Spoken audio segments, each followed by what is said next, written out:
कई वर्ष पहले एक छोटे से गांव में एक युवा शिष्य आनंद अपने गुरु एक अनुभवी बौद्ध भिक्षु के साथ रहता था।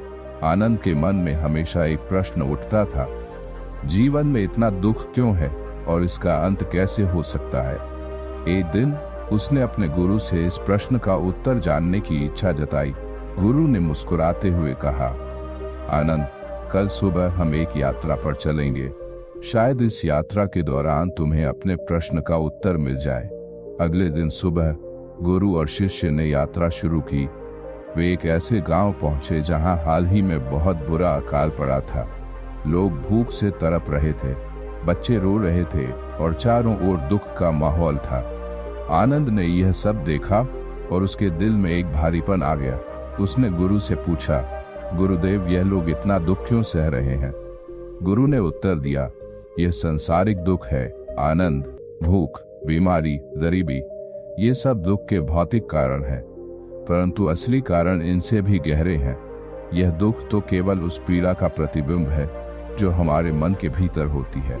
यात्रा जारी रही और वे एक पहाड़ी की चोटी पर पहुंचे जहां गुरु ने आनंद को बैठने के लिए कहा। वहां उन्होंने उसे बौद्ध धर्म के 4 आर्य सत्यों के बारे में सिखाया। पहला, दुख का सत्य। जीवन में दुख है।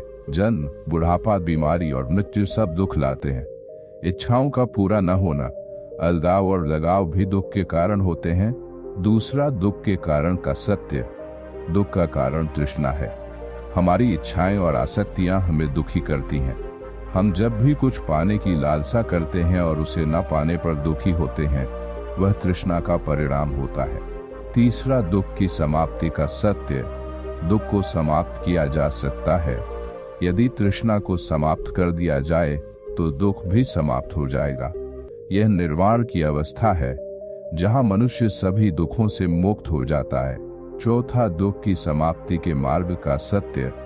दुख से मुक्ति पाने का मार्ग अष्टांगिक मार्ग में छिपा है। यह सही दृष्टि, सही संकल्प, सही वाणी, सही कर्म, सही आजीविका, सही प्रयास, सही स्मृति और सही ध्यान का मार्ग है। गुरु ने कहा, आनंद, दुख से मुक्ति पाना संभव है, लेकिन इसके लिए तुम्हें इस मार्ग का अनुसरण करना होगा। यात्रा के दौरान गुरु और आनंद एक अन्य गांव पहुंचे। वहां आनंद ने एक महिला को देखा जो अपने बेटे के शव को गोद में लिए रो रही थी। उसका दुख इतना गहरा था कि आनंद को भी पीड़ा महसूस हुई।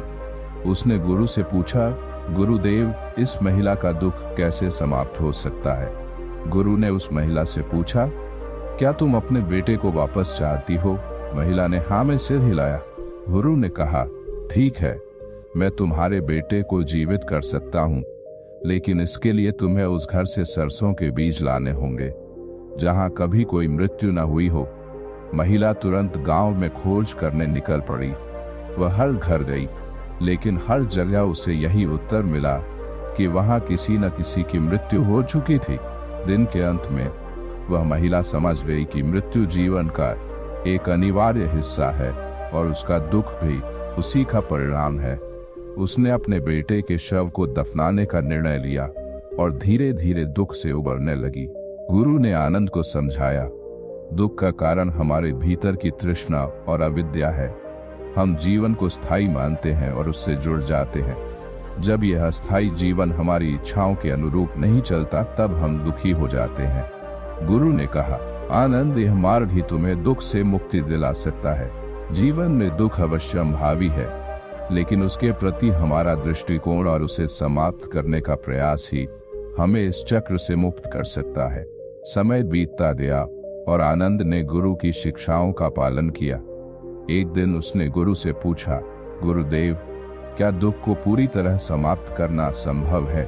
गुरु ने मुस्कुराते हुए कहा, आनंद, दुख को समाप्त करना तभी संभव है जब तुम इस सच को समझ सको कि यह संसार अस्थायी है। जो चीजें हमें दुख देती हैं वे भी नश्वर हैं।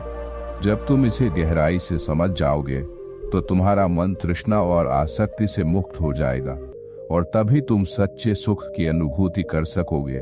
गुरु ने आगे कहा, जब तुम अपने भीतर के सत्य को जान लोगे और उसे अपनाओगे तो तुम्हारा दुख अपने आप समाप्त हो जाएगा। इसके लिए तुम्हें लगातार अभ्यास करना होगा।